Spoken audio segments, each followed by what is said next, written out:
next few guys kind of go just like that. Pretty loose, like Dwight said, but basically just go down the line, talk about what we think about each of those guys. Awesome. Yeah, if there's ever any question, just stop and ask. And like I am pretty religious with my editing, so you can just be like, "Hey, did you want me to say that or something?" And I'll be like, "Oh yeah, whatever," And I might be like, okay. Cool. Yeah, we're pretty loose. All right. We're pretty careful. Dwight, do you want me to record my tracks in Audacity? Nah, don't worry about it. Because I can't. Because if I have yours and mine, it doesn't matter. Like it won't matter because I have to pull. When I pull the audio off of YouTube, it'll pull all three of us together. So. Okay. Yeah, cool. Just so like normally I would just be like if somebody's coughing or like if someone's coughing or barking, or your dog barks or your girlfriend barks, Zach, like just keep on talking, but stop for a second so I can edit it, So. No, yeah, I got you. Normally we just power right through background noises and I can filter them out, but your last name Dietz, is that how it's pronounced? Yes. Okay, I figured that. All right. Have you done any other podcasts, Zach? Or I haven't really. I've done a Draft Bible or SI. Now they have Lorenz, Alec, and Jack do Prospect Profits. I've been on there a few times. I'm friends with Jack and Lorenz. Yeah, like the live show and stuff like that. So yeah, I've hopped on there a few times. I'm going on another one, like my buddy who's a Bills fan. I'm hopping on that tomorrow, but I like doing. I want to start getting into like the podcast game more because I mean, I just enjoy like football discussion, just like chopping it up, stuff like that. Yeah, that's what it is for me, man. Like my wife doesn't want to hear it, so you might as well. Exactly. Like my girlfriend, I was explaining, she doesn't know anything about football. I was explaining to her fantasy football during the season. She was like, "Oh, so that's based on like real people?" I was like, "Yeah." And she was like, "Oh, I thought it was just like fake people, like fantasy." I was like, "Nah." I was like, "That's not."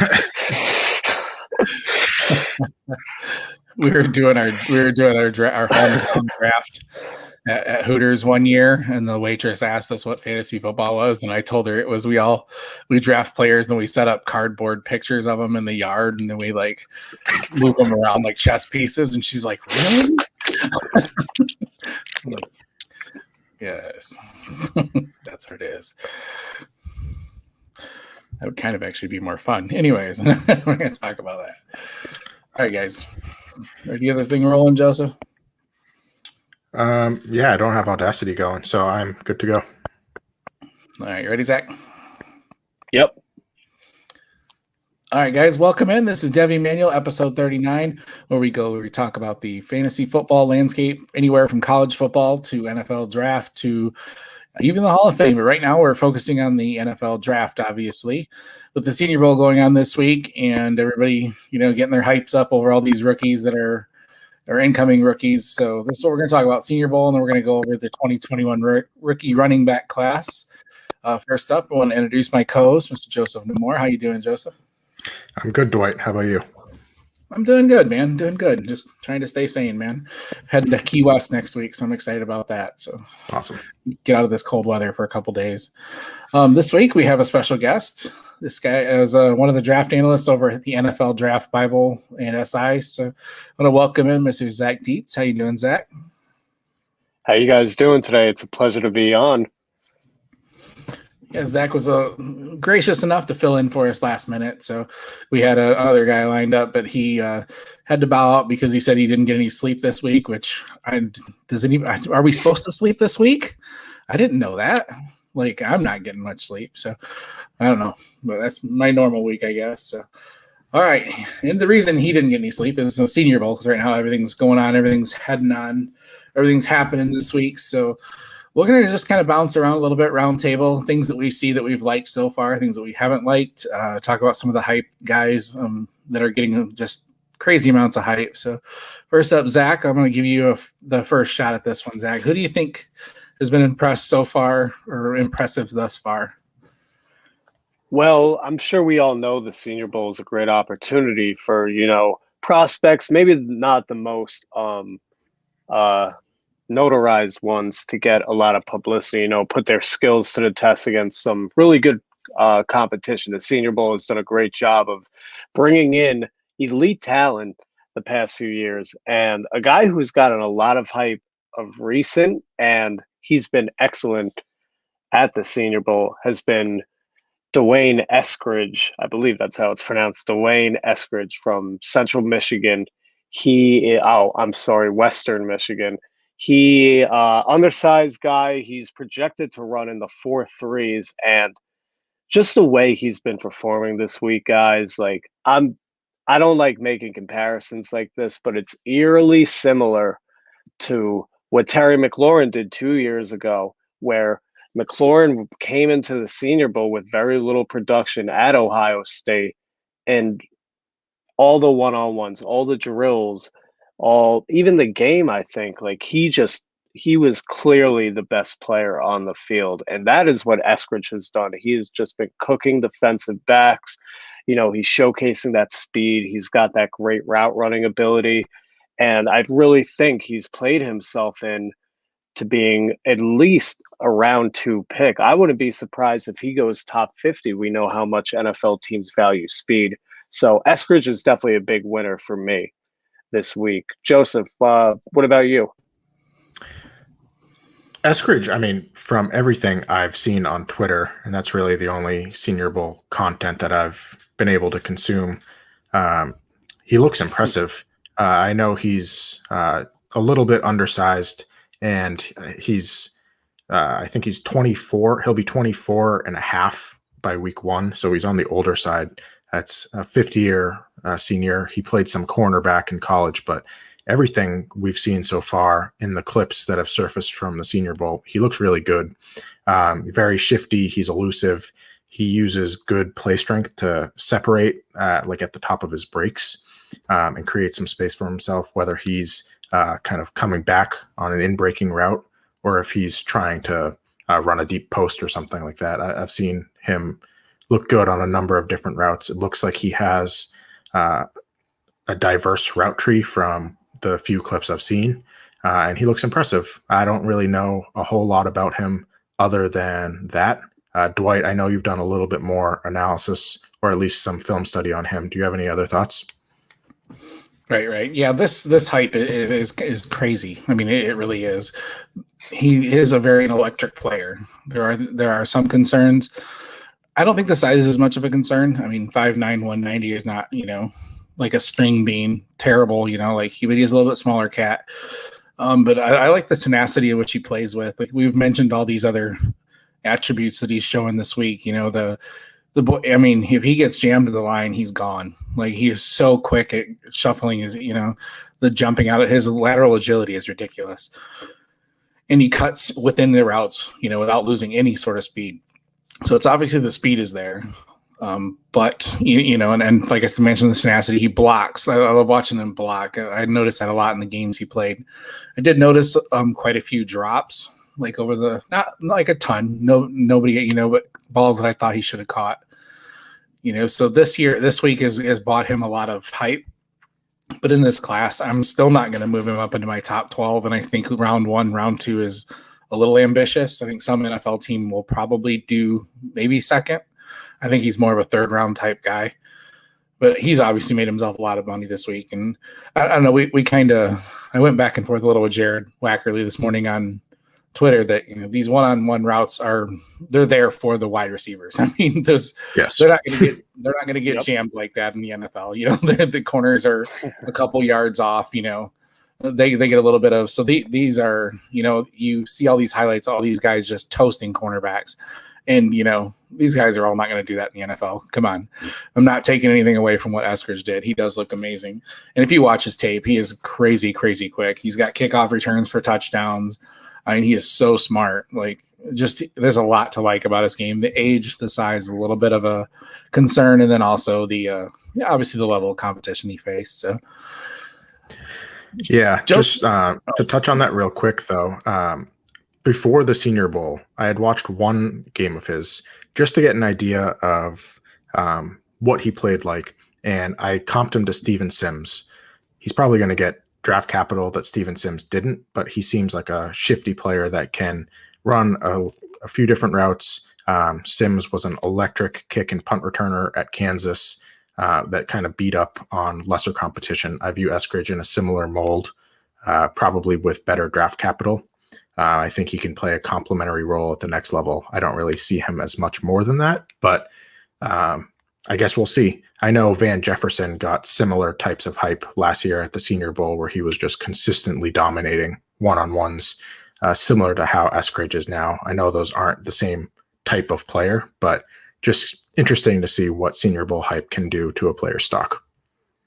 Yeah, and Eskridge weighed in pretty nicely. I mean, for a guy his size, he was basically 5'9" even, 188 pounds, 9-inch hands. So I believe we brought up the drops before, but, like I said, he's just the speed element that he brings to a team. He doesn't have that great production. I believe Todd McShay said on the broadcast on ESPN today, he's like, I wouldn't be surprised if he's a first-round pick. Well, I would definitely be surprised if that was the case. We can't overreact to a couple one-on-one reps at the Senior Bowl, but Eskridge has definitely made himself a ton of money this week.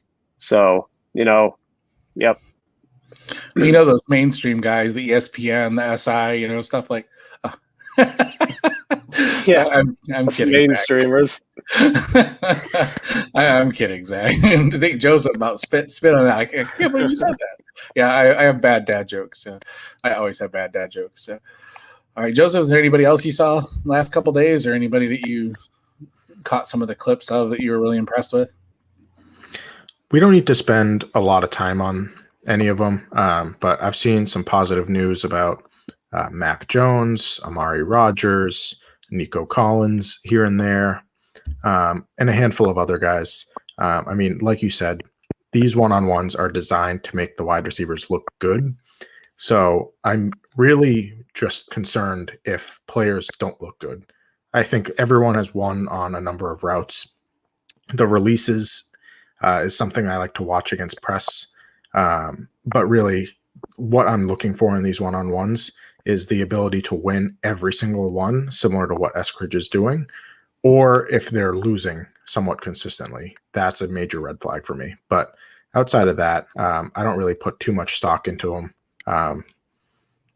That's basically it. Zach, I don't know if there's any other names besides the couple that I mentioned that you've seen any news on. Yeah, not to waste that much time on it, because I know we're going to dive into some running backs in a little bit, but a few guys that have definitely looked very, very good this week have been the UCF cornerback, Aaron Robinson. His weigh-in was a little disappointing. He came in with 30-inch arms, which, might knock him off some boards, but in terms of being a slot corner, I believe I forget where it was on Twitter, he played 100 snaps at the as a slot this past season for the Golden Knights. So I do believe that he's got the talent. He's been one of the few corners that hasn't been getting annihilated in one-on-one drills. Somebody else, the D3 Quinn, I'm probably gonna butcher his name, Quinn Miners from Wisconsin Whitewater, Division III. He's looked really impressive against better competition.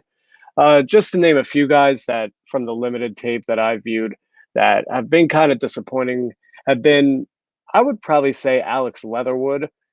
His measurement came in really good. His arms were over 34 inches. He looks like a prototypical left tackle, but what we've seen at the Senior Bowl so far is definitely backed up what I saw on tape, and that just the foot speed isn't there. The anchor is good, but he's not the most flexible tackle. I see him struggling with speed rushers in the NFL, and I definitely do envision a move inside, whether it is to left guard or right guard when he starts his NFL career. Excellent. Yeah, I like it, guys. Do you guys think Kyle Trask? What do you think about Kyle Trask, Zach? Did he really hurt himself by not showing up or not able to play? Supposedly he's been dealing with an ankle injury, so it's really hard to knock him. I will say it's not ideal, only because, Trask at one point was getting some hype I'm not saying it was correct hype, but I was seeing some is Trask the new Burrow comparisons, which made my eyes want to bleed. In terms of a prospect, Kyle Trask, he's got the size. You know, some people they do like his arm. He needed to prove that the accuracy and the progressing through each reads, that was going to be something he could deal with. He needed this Senior Bowl week to show that he could be possibly worth a first round pick, maybe early second round pick. And I feel like he's been overshadowed by some of the other quarterbacks. Mac Jones was absolutely phenomenal this year. He's my quarterback 5 right now after the consensus top 4 of Lawrence, Fields, Wilson, and Lance, whatever order. Kellen Mond is another mid-round option that I do like. And Jamie Newman, who didn't play this year, he's got the arm. I definitely feel like with a strong Senior Bowl week, he could be valued above Kyle Trask. So there's a real chance that Kyle Trask could go from a guy that many had perceived back in, the fall in October, November as a first round pick, and maybe he could slide all the way to day 3.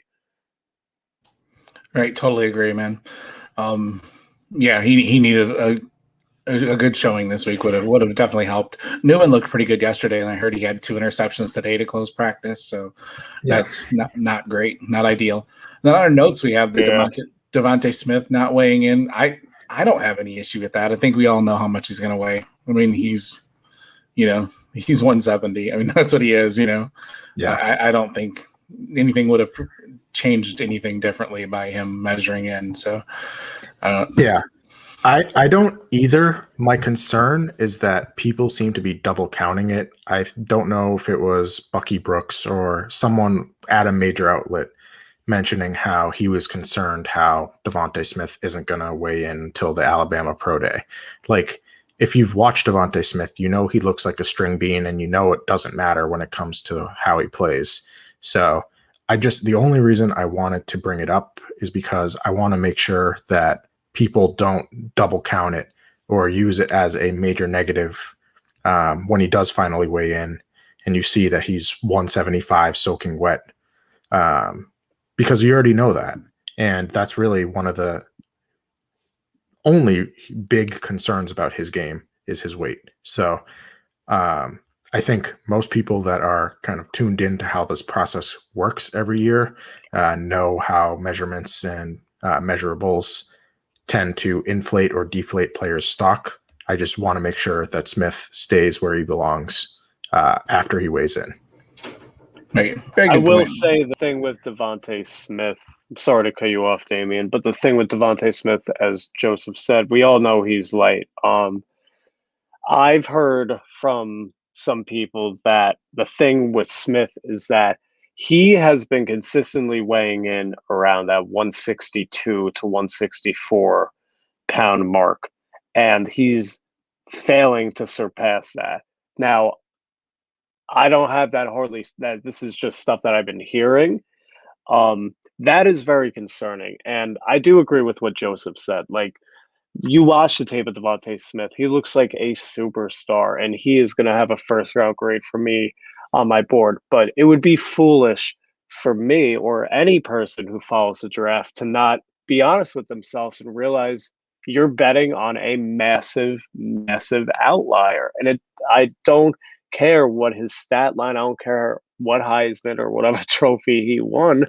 This is a 164-pound man who some people have wide receiver 1. I've seen some people mock him as high as number 2 overall, which I think would be absolutely ludicrous. I would take several wide receivers before Devontae Smith just for the sole purpose of that.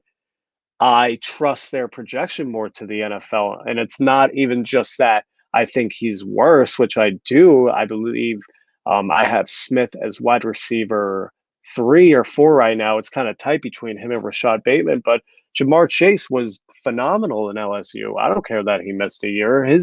He had one of the best seasons of I thought Jamar Chase's 2019 personally was better than Devontae Smith's 2020 just because of the different downfield routes he ran and just the overall value of routes he ran. I'm also a huge Jalen Waddle fan. I'm a Waddle over Smith guy. I think he's excellent. But Devontae Smith, I don't want to go on too long, but Devontae Smith, he's awesome. I'm hoping for success. He seems like a super nice kid. He's a hard worker. He's a great talent.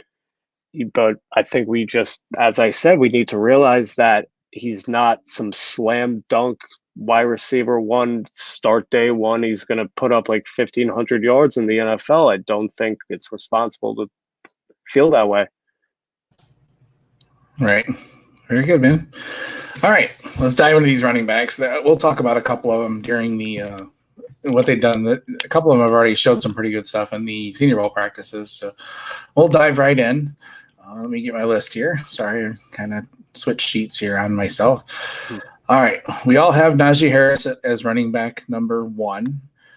So, Zach, why do you have him at number 1?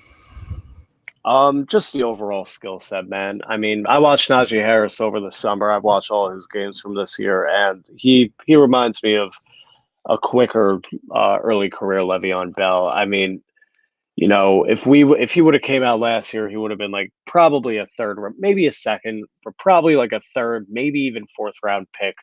But just the way he ended last season and how he played this year, just shouldering the load for Alabama in the running game. He obviously has that crazy explosiveness. We've seen him hurdle many of defenders.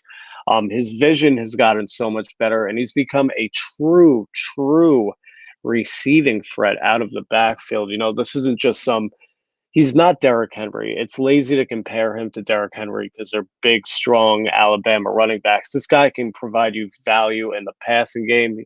He's a good pass blocker, and he just showed out against really good competition. The college football playoff, he was excellent throughout. And in terms of all of these running backs, I feel like he is the safest, most complete projection to be a bell cow. And if we're talking fantasy purposes, if he goes to a good situation, he's a first round pick in my opinion. Absolutely, man. Absolutely. That's kind of, I think, Joseph, I don't know if you have anything to add, but that's pretty much everything I have too. He's just a beast, man. I mean, he's a solid, very good running back. I don't think he'll ever be like an amazing, 2,000 yard back or anything like that, but he'll be that guy that gets 1,400 yards every year, throws on another 400 or 500 receiving possibly. I think he's going to be from day one, like a mid RB1, low end RB1, like right off the bat. So I think it's almost as safe as can be no matter what situation. I heard that the Dolphins were working him out off to the side today by themselves. So I think that would be kind of a sexy pick. I like Pittsburgh. You'd be so much fun in Pittsburgh. That'd be great. All right, Joseph, you have ETN at number 2. That's where I have him as well. So why do you have ETN over Williams? So just to circle back on Harris real quick, it's very rare that a running back returns to school and really increases his stock to the point where I think it's worth it for him to do that.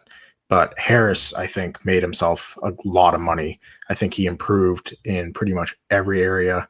And the steps he took from last year to this year, I think, were huge. Whereas the runner I have at number 2, Travis Etienne, I had it number 1 for almost the entire year because that's where I had him coming into the season. I thought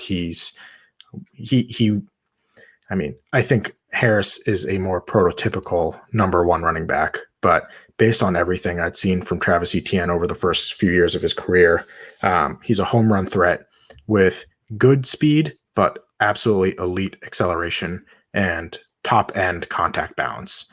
So I think those two things are what make him such a high end prospect. I do have some vision concerns with him.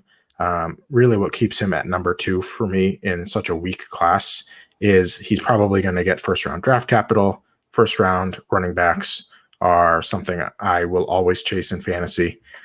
Even if he's an early second round pick, he's probably going to end up in a good situation where he's most likely going to lead a committee. And I think based on how explosive he is, he's made huge strides as a pass catcher. He's a guy that I think edges out Javonte Williams, who's right behind him. So why is Javonte Williams ahead of ETN, Zach?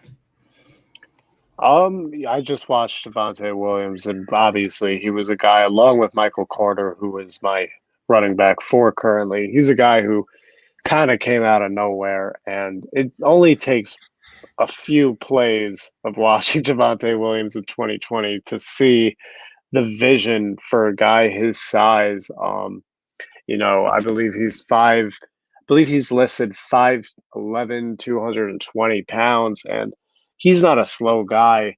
I believe the school has him verified at about him running a 4.48 40-yard dash, which would be a great time for him. And his running style, he's like a Nick Chubb clone to me, guys. Like, I watched Devontae Williams, and he has a first-round grade for me. In terms of, like, we could talk about the value of actually taking a running back in the NFL draft round 1, but sometimes these guys are just too talented. And in my opinion, can you get a good guy on day 3 or even UDFA like a James Robinson or like a Philip Lindsay? Sure, of course you can. But, when talent is that good, you have to jump at the chance to get them. And Javonte Williams, in my opinion, with his all-around skill set, his running style, which always ends in positives, excuse me. Like, I remember Clyde Edwards-Helaire, the big thing with him last year was that, like, he very, very rarely had a run or even a play where it ended up, negatively impacting the LSU offense. And it's basically the same thing with Javonte Williams. Like, he's just such a positive player. And he's a guy that you can really trust. And I just value that more than a guy like ETN, who I'm not convinced can really, be the guy in a backfield. Right. I understand those concerns. Like, the gap for me between ETN and Williams is really, really small. If Javonte Williams would have done it more than just this year, it wouldn't be a gap, I don't think.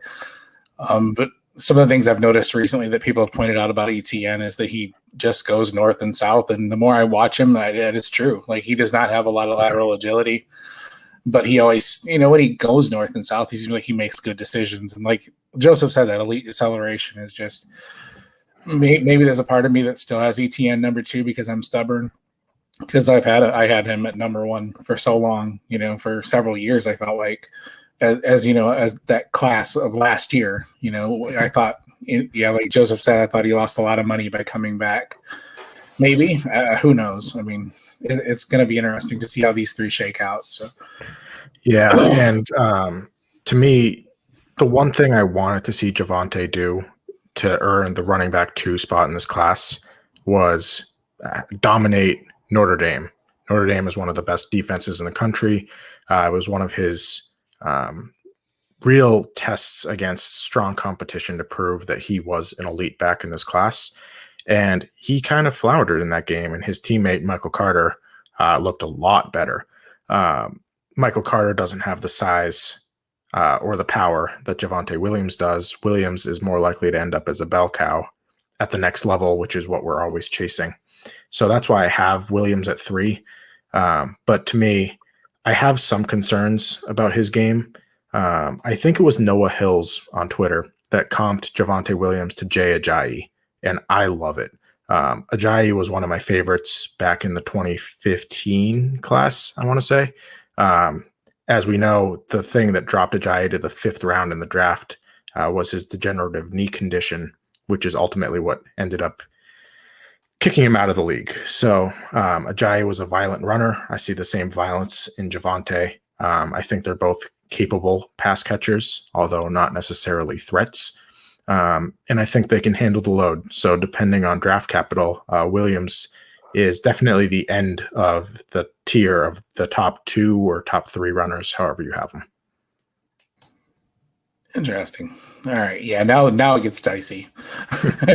And now I probably should have done this ahead of time and done like an average of, to kind of see, but we've got guys all over the place here. So let me see. Joseph, you just talked. So let's go, Matt, Zach, Who is your RB4 now? We just talked about him a little bit, and he is having a very good Senior Bowl so far. So. Yeah, Michael Carter, the running mate alongside probably the Lightning to Javonte Williams Thunder. He was incredible this year too. Many people, I mean, I don't know how many people know this. He actually finished with more rushing yards and I believe all-purpose yards than Javonte Williams.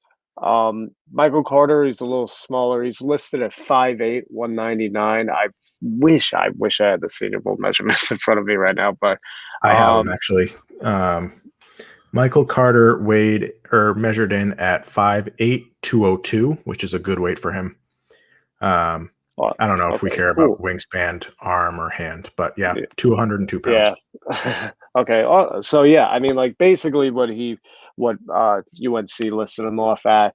Like I said, I think he's more of a threat in the receiving game. He might have a little more speed to him. I believe we have him verified at 4.45. That would be his 40 times. So he's got a little bit more juice. But he's super efficient. And even in 2019, he rushed for over 1,000 yards for the Tar Heels. But what really impressed me this year was the vision. He went from averaging 5.7 yards per carry to 8 even this year. So he's another guy along with Javonte Williams where very rarely you would put the ball in both these guys' hands and they would get stuffed. Like they just put out positive plays. And Carter, he displays that elusiveness. As I just said, he's improving as a pass catcher. And, do I think he could be a bell cow like Javonte Williams, like a 20 touches per guy running back? No, but like as a 1B and like a backfield for like a team that can use a receiving complement and also get like 12 carries a game, something like that. Like I could definitely see Michael Carter going into the NFL and filling the role for a team that Kareem Hunt's doing right now. And we all know Kareem Hunt, he's got a lot of talent. I'm not going to bring up the stuff that has gone on with him in the past, but he has the talent to carry a team if he did so. But, he helps out the Browns a lot. And I feel like Michael Carter could definitely have that same role for an NFL franchise. Yeah. I just want to bring up a couple stats courtesy of PFF just to highlight Javonte versus Michael Carter. So they obviously are on the same team. So they had 2 games against teams that PFF ranked inside the top 50 in run defense. In those 2 games, Javonte Williams averaged 3.42 yards per carry with 0.17% of his runs going for 10 or more yards. Michael Carter rushed for 7.12 yards per carry, so almost 4 yards more per carry, and 23.5% of his carries went for 10 or more yards, which is about 20% more than Williams. So they played the same teams, and Carter was much more effective against those top-end run defenses. I know one of those games was Notre Dame that I mentioned Williams didn't look great in, but something to keep in mind with Carter. Depending on his draft capital, I think he is a guy that could drastically outperform where he's drafted at. Yeah, it's funny that you mentioned Javonte as Thunder and Carter as Lightning because I thought Carter ran really well inside. Like I liked the way he picked holes really well, and he has these really quick feet, these really quick little jumps, and he runs with really good power and balance too. So I thought he was a really good inside runner and outside. I don't know. I was just being stereotypical with right. Javonte being the bigger guy and Michael being the smaller guy. Right. Yeah. But I mean, I can see where people would say that, but they both have really good skill sets, and I don't know if Carter can be. I don't know. I wonder about the whole 3-down thing, but I think he could be enough to where he would be an effective starter. So. Okay, so we got him at 4. Joseph, who do you got at 4? I didn't notice. Trey Sermon from Ohio State. Yeah, and my 4 through 9 will honestly just throw him in a scrambler, and whoever gets drafted first in the NFL draft is who I'll prefer there. Right now, I have Sermon at 4. because I think he has that prototypical bell cow size. I think he measured in at the Senior Bowl at 6 feet and 213 pounds, which is actually a little lighter than I thought he would be. But I don't know if that injury that knocked him out of the national championship game has prevented him from working out, or I don't want to presume anything, but Sermon, I think, is a guy expected to be in the 220-pound range. But I know Dwight and I have talked about him on the show before, but Sermon is a guy that we really all expected to take the reins at Oklahoma and dominate that backfield from day one. And he performed well as a freshman, but he always seemed to be splitting time with Kennedy Brooks. So I was excited to see him in a backfield by himself at Ohio State with a dual threat passer like Justin Fields that would open some rushing lanes for him. And he started the year kind of slow, and I was totally off of him. And then I think he got fully healthy. And what we saw down the stretch from him is a bruising runner with good contact balance that can convert on the goal line, that can catch passes. And I think he's a complete back. Now, I don't think he has the upside of the guys we already talked about, which is why he's fourth for me. But I think he could get day two draft capital. And to me, I think he has the highest upside of the guys left just based on his size and his skill set. All right, my number 4 is based on what I conceive as upside also, and that's Kenny Gainwell from Memphis. And mine is all with a caveat, just like you. I'm in the same vein with these guys. I want to see draft capital. Gainwell is a little bit different, though. I want to see if he measures in at his pro day. I want to see him. I'd love to see him put on 20 pounds of muscle, because that was like the biggest knock. He was, I think, 5'9", 5'10", 195. Like, he was like just a little bit on the slender side. If he can put on 20 pounds of muscle and come in and show that he's been working his tail off, I mean, I just remember what I watched from Kenneth Gainwell. I loved his speed, his elusiveness. Definitely more of an outside runner, but was patient enough inside, sets up blocks, and then when he would find that hole, he would just be gone. So I really love. He was my RB3 going into the year, and I really wanted to watch him play this year. So I hope that he used the offseason to bulk up a little bit. I think that was everybody's big concern about him, but he is a pass catcher. He can do it all. If he put on some weight and looks good and still fast and agile, I mean, he could potentially be a 3-down back upside. That's what we're shooting for. So I still love Kenneth Gainwell a lot. I was watching a couple of the 2019 games of him, and I'm like, man, I just love watching the kid play.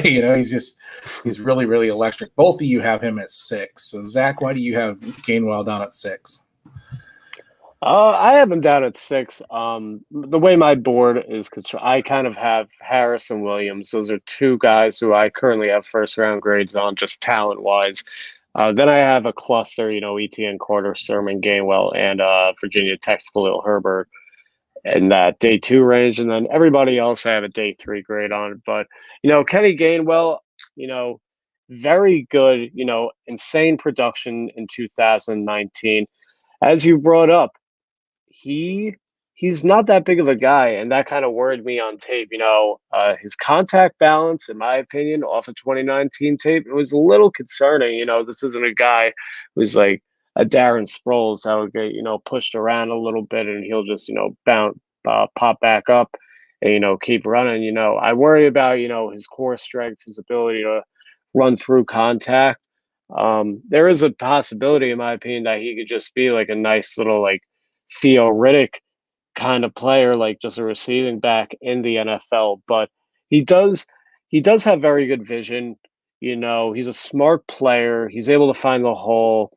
He's quick getting to the outside. I like Kenny Gainwell, but he's more of a guy who I would spend probably a 3rd-round pick on, maybe, on that day 2, day 3 border. Yeah, I mean, I like it. Yeah, I think those are all good points. To me, Gainwell is the clear 4th most talented back in this class. I just have concerns about his projection that are mainly based around his weight. I think if he weighs in under 200, I don't think he's getting draft capital. Therefore, I think his role will be as exclusively as a pass catcher, which we know for fantasy purposes has a high floor, but not necessarily the ceiling that we want to go along with it. So the reason I have him at 6 and not higher is because I don't think he has the ceiling that the other guys do, pending he gets draft capital and gets utilized heavily in the passing game. I think he could easily be a guy that catches 50 to 60 passes a year. I'm just nervous that will only come with like maybe 5 rushes per game. Right. Very valid. All right. Joseph, I'll let you take Jamar Jefferson. You have them the highest at 5. I have him at 6, and Zach has him at 8. But once again, part of that second tier, kind of, sort of, although Zach has day 3, right? Don't you have him on? Yeah, he's probably that one guy who's on my he's very, very close to be. He might be like the first guy in that day 3 range for me. It was very tight finding a grade for him. Well, Joseph, what do you love about Jamar, man? Not a lot. I mean, in terms of loving, there isn't anything with him that really stands out as elite, which is somewhat of a concern, I think.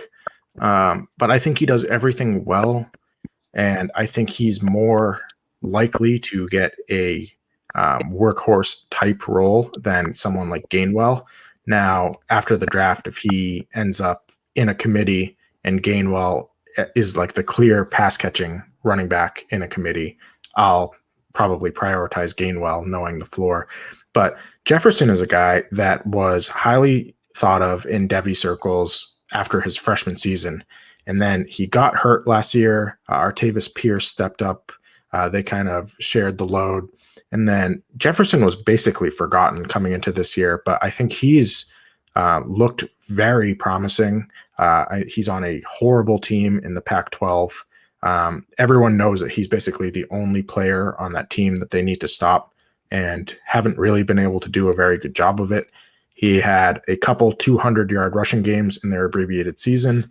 I think he has good vision. So he's not a guy I am super high on. I guess I'm highest on him out of everyone here. I think he could be a workhorse running back if everything broke right around him, but I don't have strong feelings about him. That's kind of where I'm at. Dwight, what do you think? Yeah, I'm kind of in the same boat. I liked the quick feet, change of direction, vision and balance, but his strength is what bothered me. There was times where he would just go down with almost no contact at all, which worried me. And then he caught 25 passes his freshman year, but only 18 since then. So he showed the ability to catch the ball and then just kind of went away from it. I don't know if that's a product of the offense, though. So Jamar is one that, he'll have a role in the NFL, I think, and he'll be a good, decent fill-in back here and there, so he'll find a spot. But yeah, I kind of see I'm in the same boat, like I have him at 6, but yeah, what does it mean at 6? So Zach, I wanted to bounce over to you because Khalil Herbert is a very interesting player. I fell in love with him the first couple games of the season, and then the rest of the season he didn't impress me as much. And then he has been very impressive thus far in Senior Bowl practices. So what do you see that you like a lot about Herbert?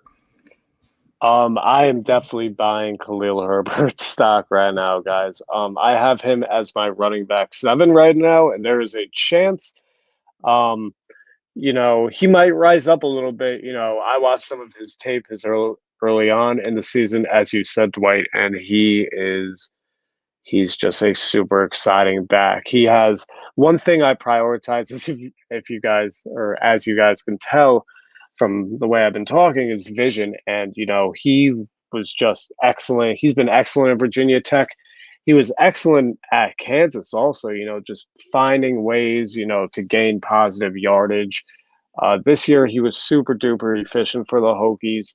And what's really been impressive so far in Senior Bowl has been his pass blocking ability. And I feel like that's super underrated. Like, there is a clip on Twitter of him going against Tuff Borland, the Ohio State linebacker, who has, I believe, like 3 or 4 inches on him and like 25 pounds. And Herbert just completely ragdolls him. Like, it's not even like he beats him. He completely embarrasses Tough Borland. And so I find that very valuable. Herbert, he measured in a little smaller at the Senior Bowl.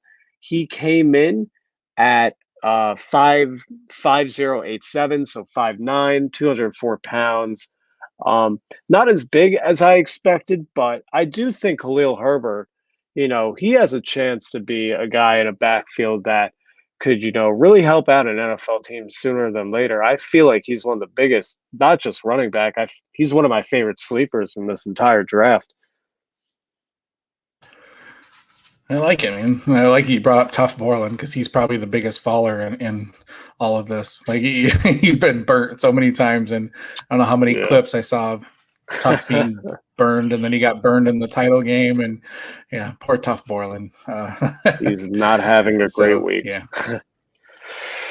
he hasn't been having a good month, poor guy.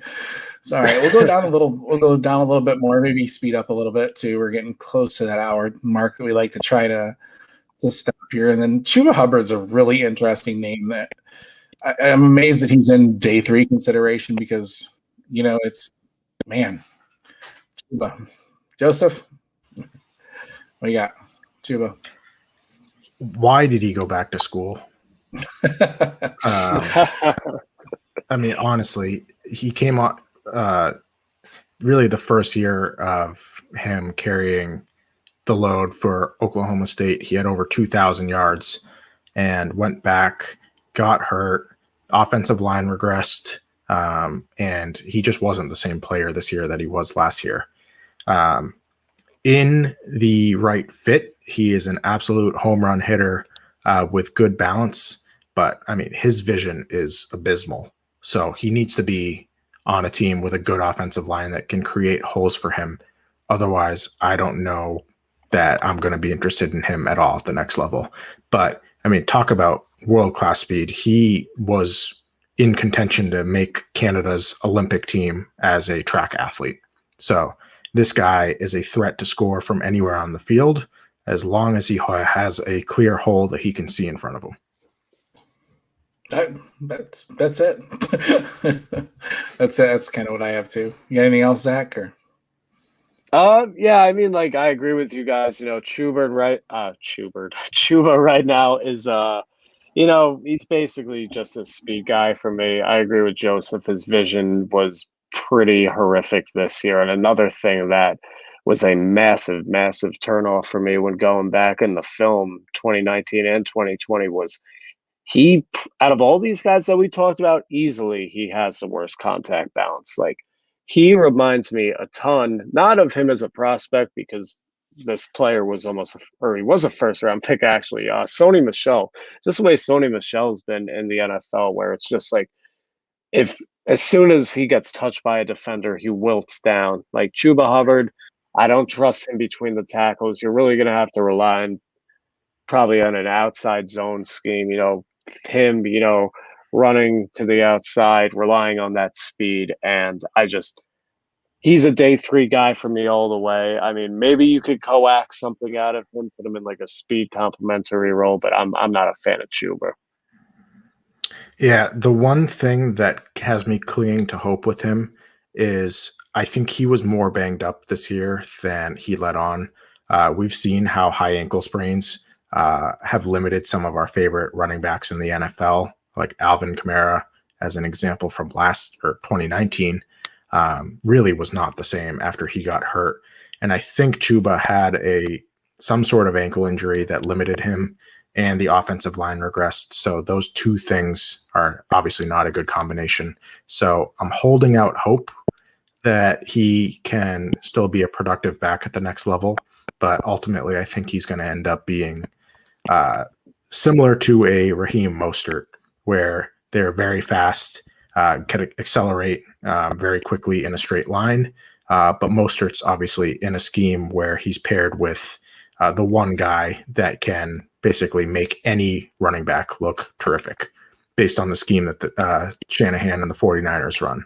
So if Chuba ends up on the 49ers, like, that's a fit I absolutely love.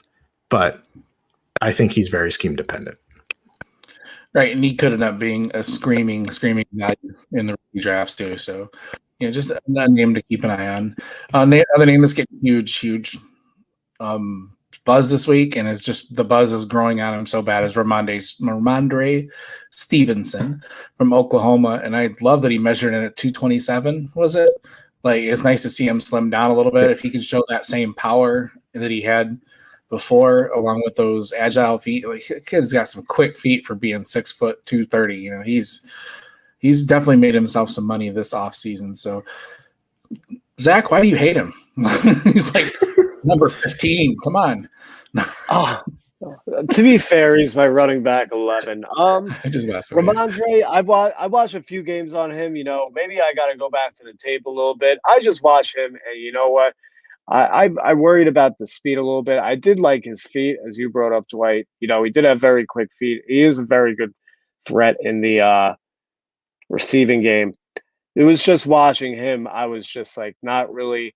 I just didn't really see that get off. He seemed like a guy who the way he was used at Oklahoma wasn't really quite the way I projected him in towards the NFL. I probably have to watch a few games. I believe I watched the Oklahoma State game, and I can't say off the top of my head what the other game was.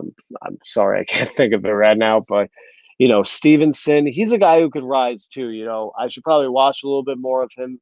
I do that with players sometimes. There's a guy who I'll watch like 3 games of him, like, but then I see other people like just completely gassing him up. I'm like, oh, okay, maybe I got to check him out a little bit more. But yeah, I mean, Stevenson, he's had a really good Senior Bowl week. He was listed at 246, and he weighed in at 227, which is huge because that's a big goal for him. In terms of his speed, I have Oklahoma has him verified according to my numbers at 4.54, which would be an awesome time for him. So, yeah, I mean, he has a chance to be, regardless of how I view him, he's definitely a guy who could be a day 2 pick. Totally. Joseph, on your list, who's one more guy who you are pounding the table for, or one guy who you're trying to get in your rookie drafts this year from the rest of the guys we haven't talked about? You have Kylan Hill ranked where I do. So I'm going to take a second just to talk about Javian Hawkins from Louisville. Hawkins did not do much as a pass catcher throughout his career, which is a bit concerning for a player of his size. But I think he looks like someone who would be able to catch passes based on the limited exposure that I saw where he was doing that. And he's lightning quick. I think he's a similar type of player to Chuba, but I think he has better vision, and he's a little bit smaller. But the one thing I love about Hawkins is he's been in the weight room every year. He's put on 10 to 15 pounds each year, and I think he's up to like 195 or something, whereas he started his college career, I think, in the 160s. So he's put on a ton of weight. He ran in the 4.3s out of high school. So he's a burner that is dedicated to adding some weight to make sure that he projects to the NFL. And he's a player I like a lot. My one concern with him, besides draft capital, is the pass catching, but he seems like someone that would be able to do it. Honestly, he reminds me of Philip Lindsay, a slightly bigger version of Philip Lindsay, if he truly is 190 something right now. And I think we've seen Lindsay show the ability to catch passes, although the Broncos don't use him like that either. So I think he could be a very nice complementary running back at the next level with the ability to carry the load if needed. But of all the guys that are left, really the way I look at the running back position is draft capital first after the guys I view as elite talents. Then after that, I want to either see an elite trait from them or some sort of all-around skill set. I think there are guys like Kylan Hill and Khalil Herbert that can do it all, but maybe not at as high of a level as some of the others. Or I want to see something where they have something that will get them onto the field, whether that's elite pass blocking or pass protection, not necessarily something that'll garner fantasy points, but that gets you on the field, or elite pass catching like a Kenny Gainwell. So those are a couple guys that I like. That's really how I ultimately look at the position from a draft capital and running back lens in general, I would say. But Zach, I don't know if there's one guy out of the rest of the list that you have. Who would it be and why? Out of the rest of the guys, day three, the day three guys for a reason for me. But one guy who super intriguing to me is the Michigan kid, Chris Evans. He's had some issues. He was suspended 2019 for an academic issue. And, this past year he played, I believe, he didn't get a lot of carries. He finished the year 16 of 73 and, wound up leaving the team. So there's some off the field issues that need to be ironed out there. But in terms of like talent, he's a super efficient runner. He's got good speed. He's got good size. At the Senior Bowl, he weighed in he was 5'10", 219. So he's a pretty, healthy, he's a healthy young man. I can definitely see him being a nice value late in the draft. We'll see how these off the field issues iron out. We'll see if maybe he possibly even gets drafted, but he's another guy who's looked pretty solid at the Senior Bowl so far. And, he could be a really nice value if he lands in the right situation in the NFL. I'm a big Chris Evans fan. Yeah, me too. And now that he's not playing Captain America anymore, he can go to the NFL. Yeah. What? Oh, sorry. I got sidetracked here. All right. Yeah. Sorry, guys. Bad joke. The only other name that we talked to a little bit, we brushed on Kylan Hill a little bit. And I love watching Jarrett Patterson at Buffalo. I'd like to see him find a role in the NFL. I know that he's, obviously got some things to worry about. Let me see if I got my notes real quick on him. I liked his vision, his change of direction, how he seemed like he created well on his own. Could start on the dime. He's also shown a little bit of pass catching chops, but not much. It's not like they just wanted to run him into the ground. So obviously his size and his level of competition will always be big knocks. So I'd like to see him find a spot in the NFL. Just a guy that I'm just kind of rooting for, honestly. So that's pretty much all I got on the running backs. It's not a very great class. Some people have said, it's pretty rough past those top three. And I think a couple of these guys could be fantasy producers. So it'll be interesting to see how it shakes out. All right, Zach, you tell everybody where they can find you on Twitter and what you're working on right now, bud. All right, man. Well, you can follow me on Twitter. It is at NFL_Dietz. That is DIETZ. And, NFL Draft Bible just merging with Fan Nation and Sports Illustrated. It's been an incredible opportunity. It's not just myself, but a ton of work goes into it. We are churning out tons and tons of content. We have live shows. We have, Senior Bowl coverage of every single position. Everybody gives 100%. It's a great group. And I would highly recommend all you guys to come check it out because we're doing something awesome over there. I appreciate you guys having me on tonight. Well, thank you for coming on, Zach. It's the Draft Bible is a name that, over the last 6 months, I've really come to use you guys' site more and more. And you guys do a lot of really good work over there. So, and Joseph, tell them what your Twitter handle is, what you're working on over there at DLF. Yep. So I am on Twitter at jnamor24. I'm a senior writer over at DLF. The last month or so, I have churned out a Trevor Lawrence, Devontae Smith, and Terrace Marshall draft profile. My big article that I've mentioned on here the last couple episodes, I'm doing a top 100 rookies article for fantasy purposes over at DLF. It's Dynasty League Football. So look for that in the coming weeks. But very excited to get that finished up and published. Excellent, man. All right, you can find me on Twitter at FFPeoplesChamp.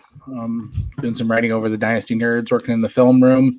I have the Devy Manual has its own film channel as well. I'm starting to finally get back into that a little bit more as I find time. So just making more prospect videos. So like today I put up one of Dwayne Eskridge if you want to watch his game versus Central Michigan. Hop on the Devy Manual YouTube channel. Pretty good game. He had 4 catches for 212 yards. That's pretty good. So check that out. You can find this podcast at Devy Manual, and we will be back next week with I don't know if we can do a whole show on tight ends or not. We'll probably do a Senior Bowl recap and then talk about the 4 or 5 good tight ends that are coming into this draft. And so we will talk to you guys next week.